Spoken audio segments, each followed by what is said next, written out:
yereke Imana uyu muryango kugira ngo Imana ikomeze ibahumurize, yereke n'Imana aho tugiye kuja hariya kwirimbi kugira ngo ibiri imbere byose Imana ikomeze ibane natwe. Kari gusenga rero turamuhimbaje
bose bo kumfasha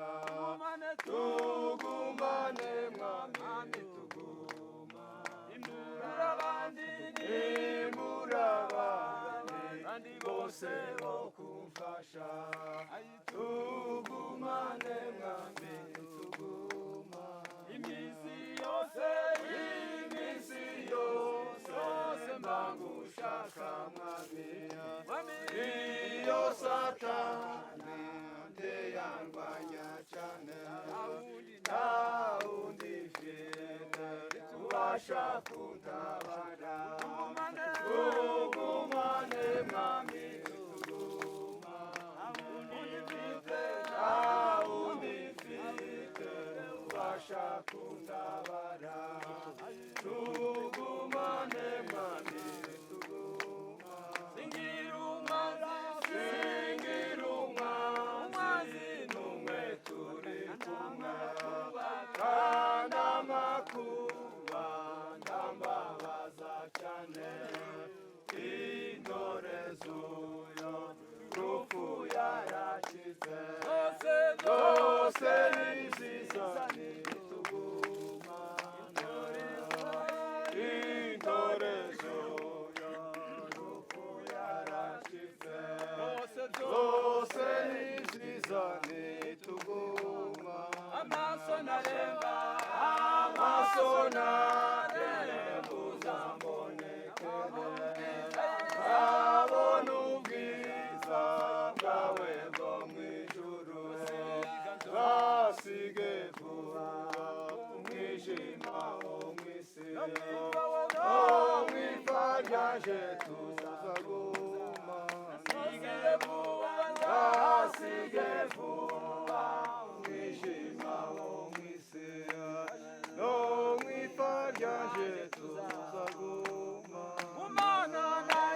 gumana naje kuko umunsi ukuze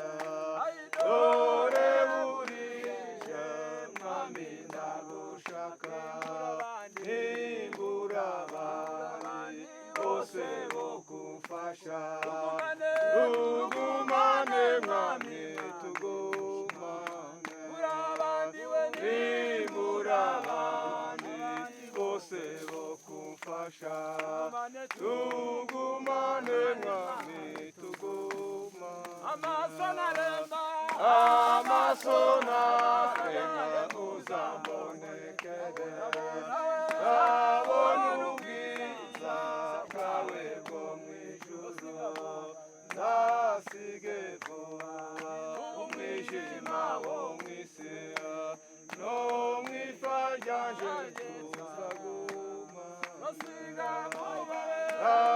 Nasiga vuba umwijima wo mw'isi no mw'ifa ryaje tuzaguma Nasiga vuba umwijima wo mw'isi no mw'ifa ryaje tuzaguma Amasona arebuza mboneke Abonubwiza sayibawe go mw'ijuru Zasige vuba umwijima wo mw'isi no mw'ifa ryaje tuzaguma Zasige vuba umwijima wo mw'isi no mw'ifa ryaje tuzaguma Zasige vuba umwijima wo mw'isi no mw'ifa ryaje tuzaguma Mana yacu ihabwe icyubahiro reka dufatikanye na reverano kugira ngo tubashe gukora umwanya mutoya rero twakiriye abantu bose bageze hano tunawakaribisha wote kufika hapa babonye umwanya wo kuza guherekeza umwana wacu waliopata muda wa kusindikiza mtoto wetu amatorero yose ari hano kwa makanisa yote yanayopatikana hapa bavuze ngo Imana ibahe umugisha nasema Bwana Mungu awabariki kubera yuko ubumwe n'imbaraga kwa sababu umoja ni nguvu izi mbaraga nizo zihoza amarira ari ku mitima yacu nguvu hizi ndizo zinaondosha maombolezo rero Imana ibahe umugisha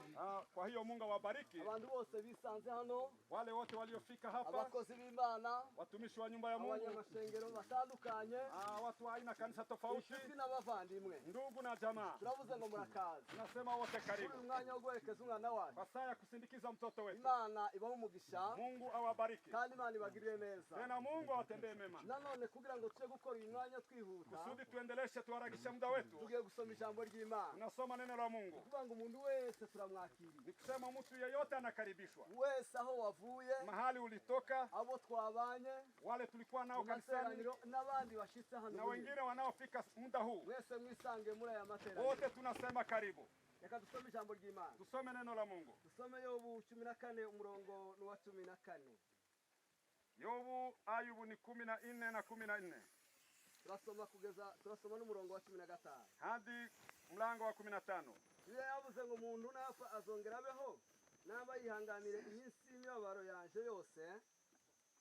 ntegereje igihe canje cyo kurekurwa wampamagara nakwitaba washatse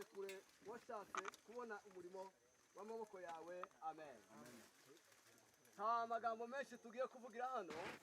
kwa mstari wa 15 aravuga ngo wampamagara Mana nakwitaba akasema ukiniita nitaitika washatse kureba imirimo y'amaboko yawe ukipenda kutazama kazi za mikono yako Imana yahamagaye Jolie Mungu amemuita Jolie ejo narabivuze jana nimeyasema Jolie yari inshuti ya buri muntu wese Jolie alikuwa rafiki wa kila kandi mtu abantu bose bageraga mwabo wale wote walifika nyumbani kwao nizere ko ariwe bihitagaho kuvugisha kuruta wenda waliungea naye sana kuzidi wengine kubera yuko niwe wakubazaga amakuru kwa sababu ndiye alikuwa akiuliza habari akakubaza ngo urinde anauliza je wewe ni nani uvuye hehe unatoka wapi ukora iki unafanya kazi gani ivyo bintu byose yageza bibaza mambo kama haya anauliza ngo buri muntu wese wageraga mwabo mtu yeyote alifika kwao ayo magambo mvuze arayazi maneno hayo anayajua ariko Imana yamukunze lakini Mungu amempenda yamuhamagaye Mungu akamuita izina ry'Imana rigomba guhabwa jina la Bwana libarikiwe haleluya haleluya Daudi yabitahuye neza Daudi aliyachunguza vema bivuga ngo umwana wamaze kurwara ngo arembe mtoto wake alipougua na kuwa maituti wamara iminsi atarya kandi akawa siku nyingi katika kifungo kandi ngo yambaye nabi yambaye tena alikuwa akivaa kwa nguo za kuchakaa ariko bivuga ngo lakini Biblia husema umwana ngo apfuye mtoto kisha kukata roho ahamagara ngo abagaragu biwe akaita watumishi wake arababwira ngo menye neza ko umwana wanje yapfuye akasema nimefahamia vema kama mtoto amekufa aramubwira ati umwana yapfuye mtoto amekufa ababwira ijambo akamwambia neno arababwira ngo nimumve izo kurya akasema nipeni chakula mumve n'amahuzu nambaye peni nafasi nzuri baratangara baravuga ati data ikawa mshangao kwao shefu wetu ko wamaze iminsi utarya mbona kuwa muda haukule kandi wambaye ibigunira tena unavaa nguo za none kuchaka umwana arapfuye mtoto anakata roho usabye ibiryo unaomba chakula wongeye kandi usabye n'amahoro na nguo za kifahari arababwira ngo reka mbabwire ijambo ryiza akasema acha niwaambie neno kandi nzuri naje rizarinezeza nami nafurahi kwa hiyo neno arababwira ngo uyu mwana akasema mtoto huyu yagiye mu ijuru yeye amepaa mbinguni jewe ubwanje mimi binafsi nibyo usigaranye ideni ningali na yo deni kuzomusanga ya kupani arabwira rero ngo mkute izina ry'Imana rihabwe akasema jina la Bwana libarikiwe umuntu rero n'uwigiye gitoya mtu ni wa muda kidogo wampamagara nakwitaba ukiniita nitaitika washatse tutaweza kushika mwili wa marehemu ili tuendeleshe mpango wetu kwa haraka.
rero dukomeze umuhango wacu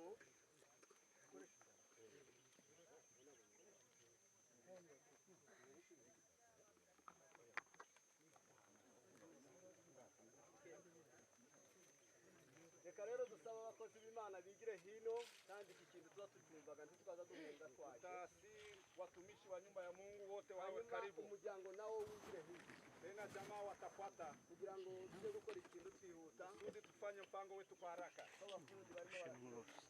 kwa sababu wafundi wanahitaji kufanya kazi zao. Bibiliya izivuga neza kavuga ngo uri umukungugu wibwa ari uwo kubora ukazazuka ari uwo kutabora, wibwa ari uw'igisuzuguriro ukazazuka ari uw'ubwiza. Adamu wa mbere yavuye mu butaka, Adamu wa kabiri yavuye mu bugingo, uzazuka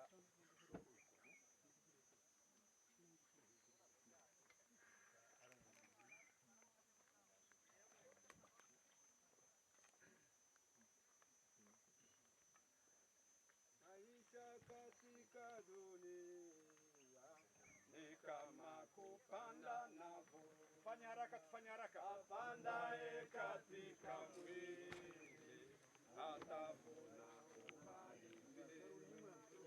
Tukitumikia Mwokozi tutapata thawabu mbinguni. Yafaa kuishi na kufa katika maneno ya Mungu. Yafaa kuishi na kufa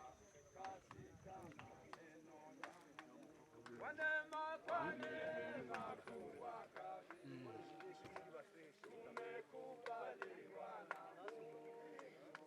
Kwa neema kubwa kabisa twapata kumtumikia.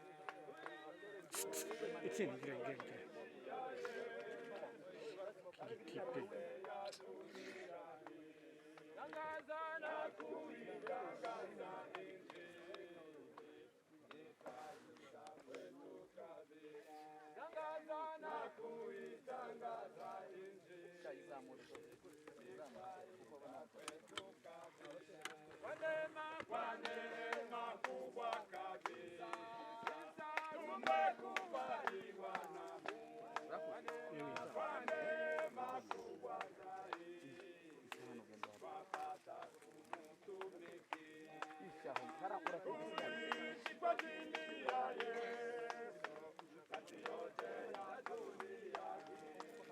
nani reka utambuka wewe waheza bana badamu batambuka baje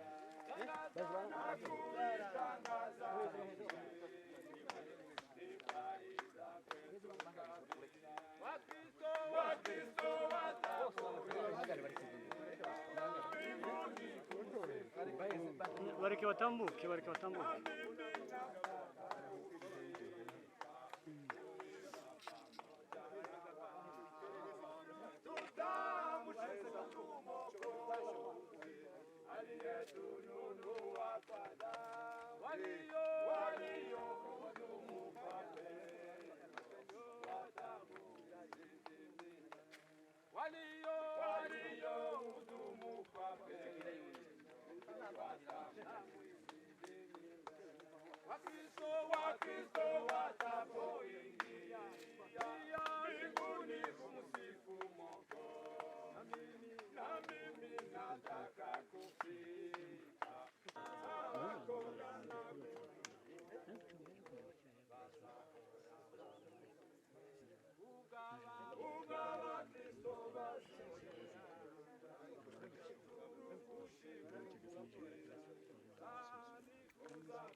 turashimira abantu bose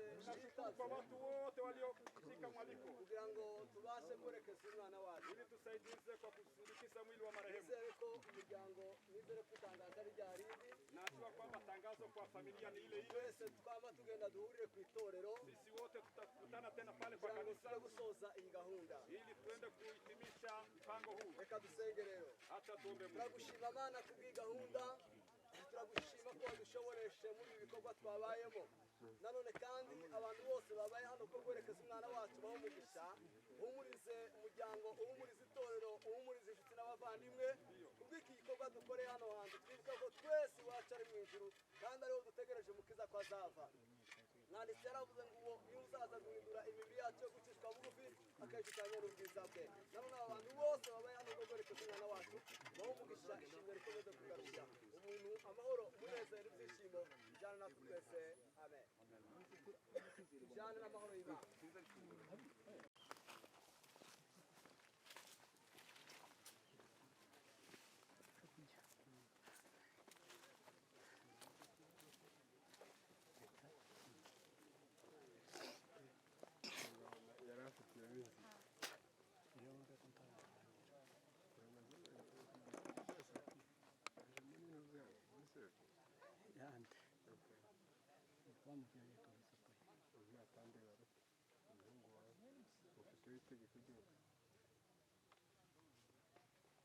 nguriya kandi karareba hano